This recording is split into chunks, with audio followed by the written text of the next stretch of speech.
जय हिंद, वंदे मातरम। बहुत बहुत स्वागत है आपका टीम निष्ठा पर। तो आज की वीडियो में हम डिस्कस करने जा रहे हैं आईबी सिक्योरिटी असिस्टेंट के प्रीवियस ईयर क्वेश्चन 24 मार्च को सेकंड शिफ्ट के जनरल स्टडीज के क्वेश्चन। 5 सेक्शन इसमें रहते हैं, जनरल स्टडीज, जनरल अवेयरनेस, ये दो अलग अलग सेक्शंस हैं, ध्यान रखिएगा। इंग्लिश, क्वांटिटेटिव एप्टीट्यूड और आपका रीजनिंग। इंग्लिश की वीडियोस ऑलरेडी डल चुकी हैं, मैथ्स की वीडियोस डल चुकी हैं, रीजनिंग की अभी आ जाएंगी आपकी, साथ साथ आ रही हैं, और ये आपका जनरल स्टडीज और जनरल अवेयरनेस की वीडियोस आएंगी। The idea is very clear कि हम प्रीवियस ईयर क्वेश्चंस को देख लें, उससे एसोसिएटेड जो इंफॉर्मेशन है उसको भी देख लें, ताकि पेपर में जाने से पहले अगर आप इस वीडियो को देख रहे हैं तो आपको एक अच्छे तरीके से इंफॉर्मेशन मिल जाए कि इसमें किस तरीके के क्वेश्चन पूछे जाते हैं। The idea is very simple. शुरुआत करते हैं सेशन की।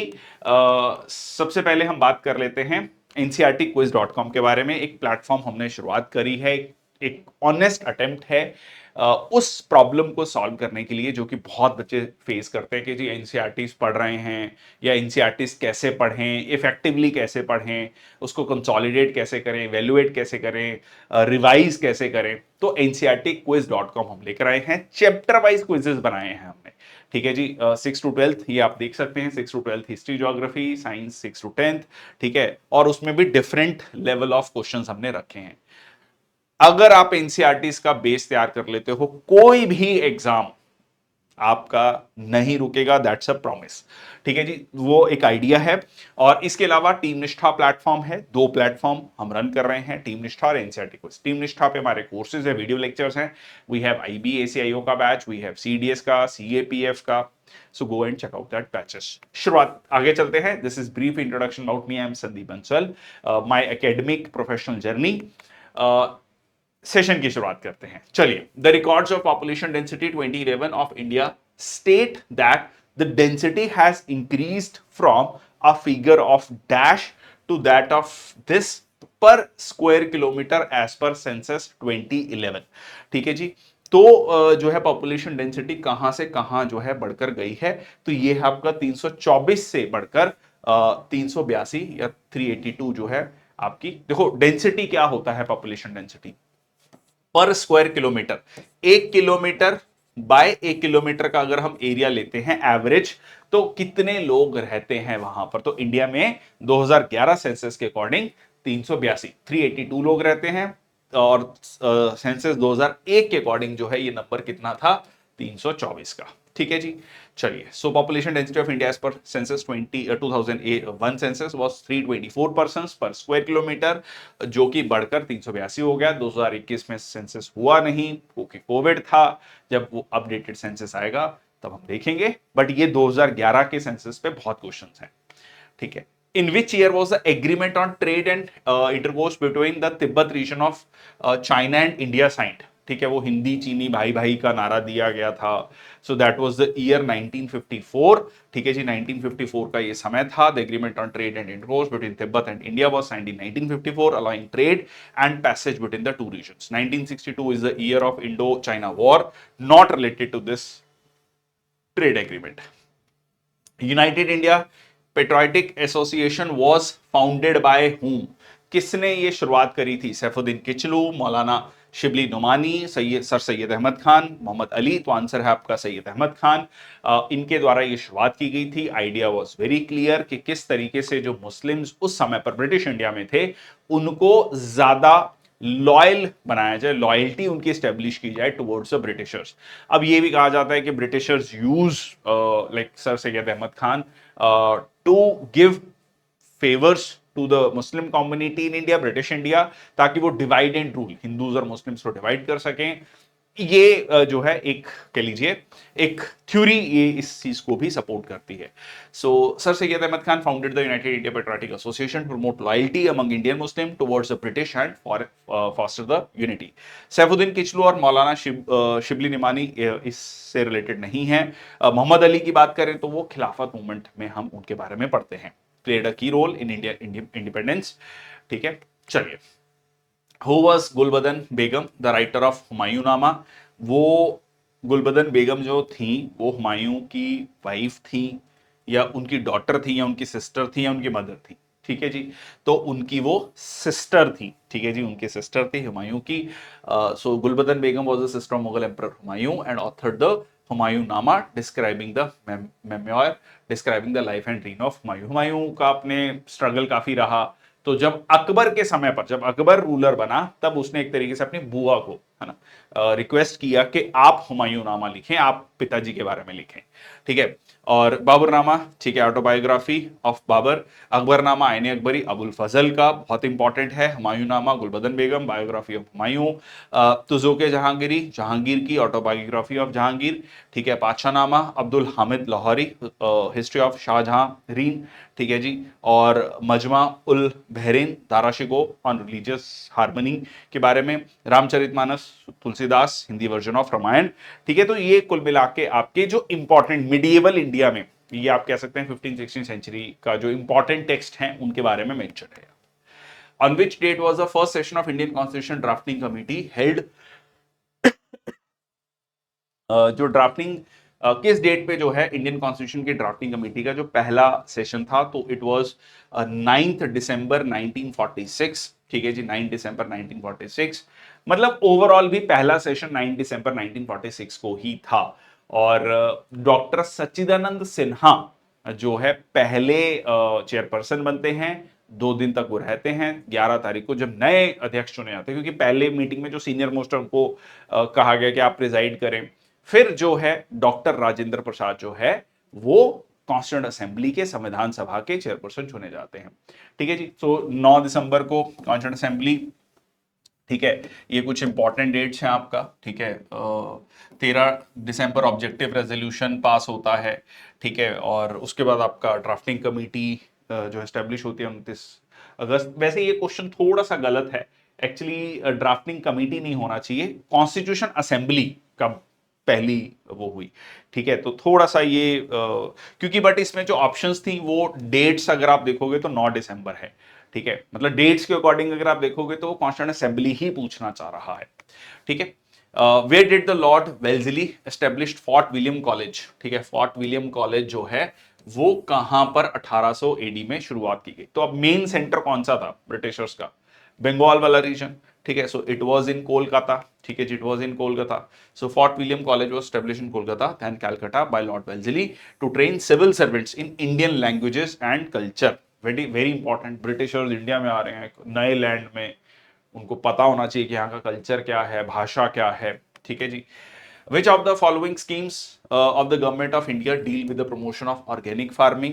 परंपरागत कृषि विकास योजना, प्रधानमंत्री किसान सम्मान निधि योजना, प्रधानमंत्री फसल बीमा योजना, प्रधानमंत्री कृषि सिंचाई योजना।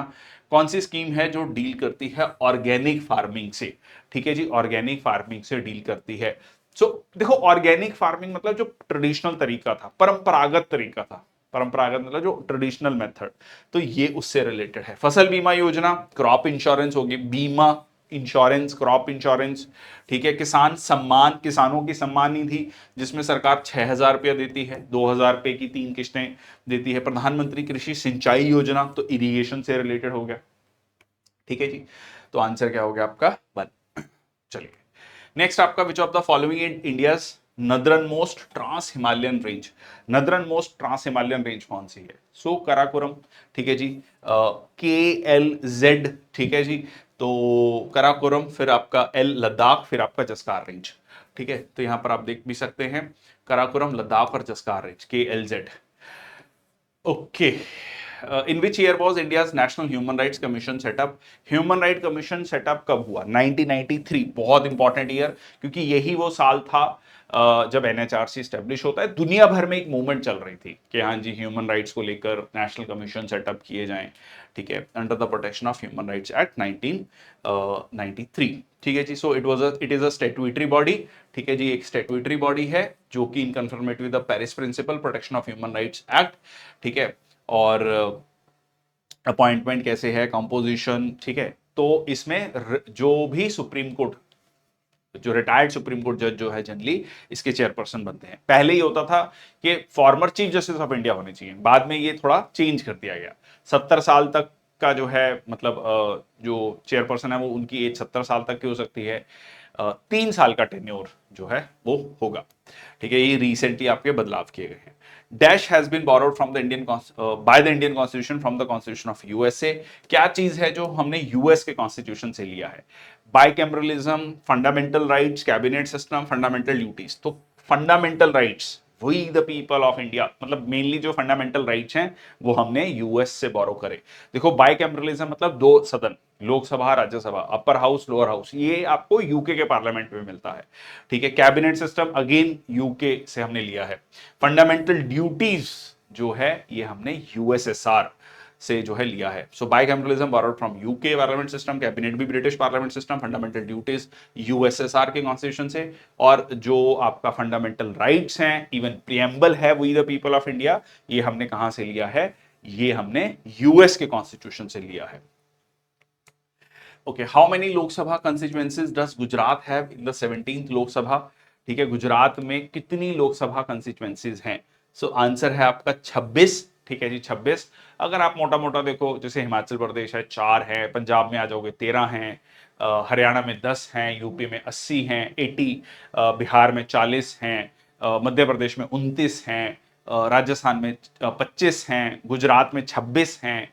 ठीक है, तो ये आपकी कुछ इंपॉर्टेंट स्टेट्स हैं जिनमें आप सीट्स का जो है रिप्रेजेंटेशन देख सकते हो। तो गुजरात में कितनी है? 26 लोकसभा सीटें हैं। और नेक्स्ट आपका, according to national family health survey 5, which of the following states has the highest percentage of employed women? ठीक है, नेशनल फैमिली हेल्थ सर्वे के तहत किस राज्य का जो है सबसे ज्यादा, मतलब परसेंटेज वाइज महिलाएं जो है सबसे ज्यादा काम करती हैं? सो आंसर है मेघालय।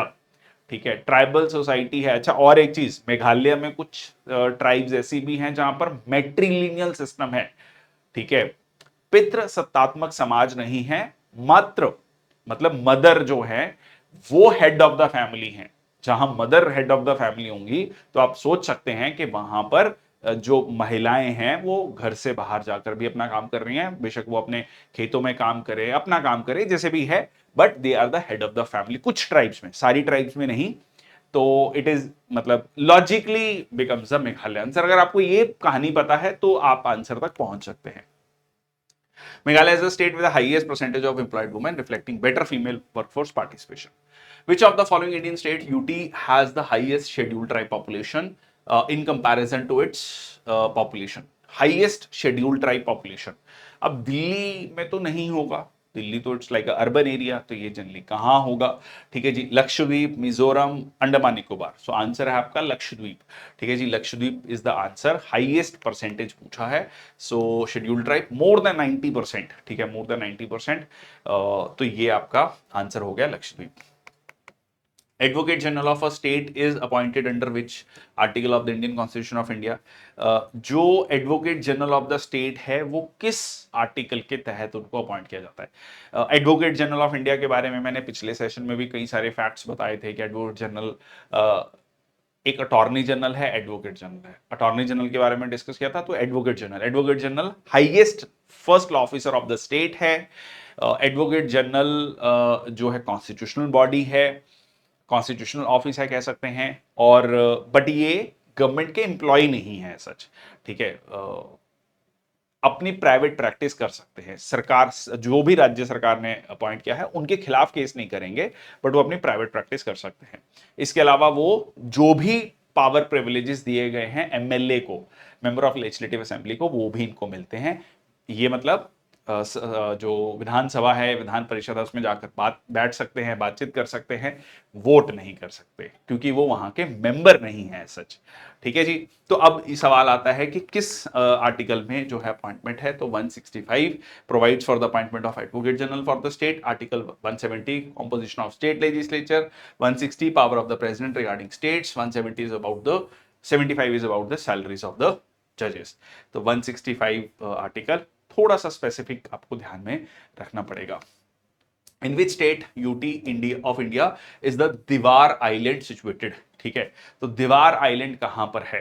ठीक है, एक जो मतलब इंडिया की सबसे फेमस डेस्टिनेशन है बीच पे घूमने फिरने के लिए। ठीक है, सो दैट इज गोवा। तो गोवा में आपको ये देखने को मिलता है। सो दीवार is a small scenic island situated in the Mandovi River in the Indian state of Goa. It lies about 10 kilometer upriver from the Panjim, the capital city of Goa. ठीक है जी. So 6 major islands within the Mandovi River. ठीक है. So Ilha de Goa, Devar, कुम्बरजुआ, चोरो, ठीक है, वेंगजिम. तो ये आपके कुछ आइलैंड्स हैं जो गोवा में स्पेसिफिकली. देखो 2 रिवर्स हैं यहां पर, एक मांडोवी, एक जुआरी रिवर. मांडोवी और जुआरी रिवर. ठीक है, ये ध्यान रखना गोवा में. विच of the following is not a fundamental duty. कौन सी फंडामेंटल ड्यूटी नहीं है? कितना ही स्टैंडर्ड क्वेश्चन है, हर शिफ्ट में पूछा गया है, लगभग हर शिफ्ट में पूछा गया. या तो पूछ लिया कि फंडामेंटल ड्यूटी नहीं है या फंडामेंटल राइट नहीं है, सीधा सीधा question. To reside and settle in any part of the territory of India, ये आपका क्या है? ये फंडामेंटल राइट है. To defend the country and render national service, ये फंडामेंटल ड्यूटी है. ठीक है जी. To value and preserve the rich heritage of composite culture, again fundamental duty है. To develop a scientific temper humanism and spirit of inquiry and fundamental duty. So this is what? Fundamental right. ठीक है. So answer क्या हो गया आपका? बहुत clearly 1. ठीक है जी. चलिए. Okay, which of the following statements about India's first union budget post independence is incorrect? ठीक है. इंडिया का पहला जो पहला जो यूनियन बजट था उसको लेकर कौन सा कथन गलत है?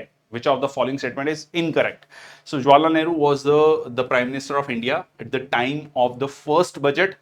It was presented on 26th November 1947. James Wilson presented the first union budget. R.K. Shanmughan Shetty presented the first union budget. ठीक है जी. तो ये आपका आंसर हो गया जेम्स विल्सन, क्योंकि जेम्स विल्सन तो बहुत साल पहले ब्रिटेन में 1860 में, ठीक है, पहले प्राइम मिनिस्टर थे. ठीक है जी. ये बहुत ही स्टैंडर्ड फैक्ट है. इट वाज प्रेजेंटेड ऑन 26 नवंबर 1947. देश आजाद हुआ था तो एक बताया गया कि हाँ जी हमारे पास इतना पैसा है, अभी इतना इस पे खर्च किया जाएगा. और R.K. शनमुगन शेट्टी जो है हमारे पहले वित्त मंत्री. ठीक है जी. Okay. So finance minister. So James Wilson was a British economist who presented the first budget of the British India in 1816. Not independent India's first budget. तो बहुत साल पहले थे. तो how many assembly constituencies does Rajasthan have as of now in 2022? So answer है 200 assembly constituencies. ठीक है, 200 assembly constituencies.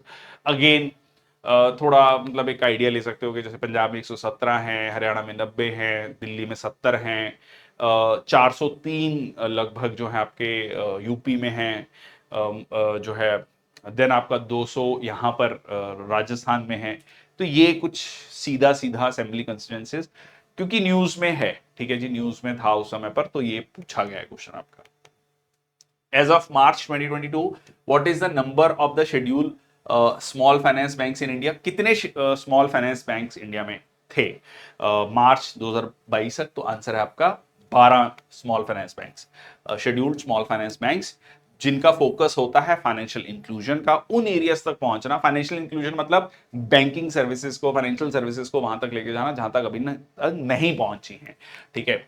So answer options में आपके पास क्या है? So you have the options of AU small finance bank, so then ESAF, North East, Equitas, Ujjivan, Shivalik, Utkarsh, Jana small finance bank, Suryoday, Unity. ठीक है. So these are the banks. ठीक है जी, स्मॉल फाइनेंस बैंक्स. नेक्स्ट आपका राजा जयचंद. ठीक है. राजा जयचंद जो है वो किस डायनेस्टी से बिलोंग करते थे? राठौर, चौहान, परमार, सोलंकीज. तो आंसर है आपका राठौर. ठीक है जी. तो जब हम पृथ्वीराज चौहान के बारे में बात करते हैं तो राजा जयचंद भी डिस्कस होता है. ठीक है जी. Not for good reasons. ठीक है. So belong to Rathore dynasty which ruled part of north India in the medieval India. कहा जाता है कि अगर साथ दिया होता तो इंडियन हिस्ट्री का रुख कुछ और होता. पर अगेन कहा भी जाता है ना हिस्ट्री के बारे में कि अगर ऐसा होता तो ऐसा होता. ये सारी काल्पनिक कहानी है. अब इसका बहुत ज्यादा मायने नहीं रह जाते हैं. एनीवेज. ठीक है जी. तो राजा जयचंद. और that's all from my side. I hope the video serves the purpose. समझ आई होंगी चीजें. हमने क्वेश्चंस भी किए, उसके साथ ही कुछ इंफॉर्मेशन भी कलेक्ट करने की कोशिश करी. The idea is very simple कि प्रीवियस ईयर क्वेश्चंस भी हम देख लें और उसके साथ साथ कुछ इंफॉर्मेशन भी कलेक्ट कर लें जो आपको एग्जाम में सीधा सीधा हेल्प कर सकती है. Thank you so much. तो ये है आपके कोर्सेज जो टीम निष्ठा ऐप पर हैं related to IBACIO, CDS, CAPF के बैचेस आपके अवेलेबल हैं. Please go and check it out. ठीक है जी. ओके. बहुत बहुत धन्यवाद, थैंक यू सो मच। जय हिंद, वंदे मातरम। एक कंबाइंड वीडियो सारी शिफ्ट्स को मिलाकर भी हम एक जो है डाल देंगे, ताकि एक ही वीडियो में आपको सारा चीजें मिल जाए। बहुत बहुत धन्यवाद।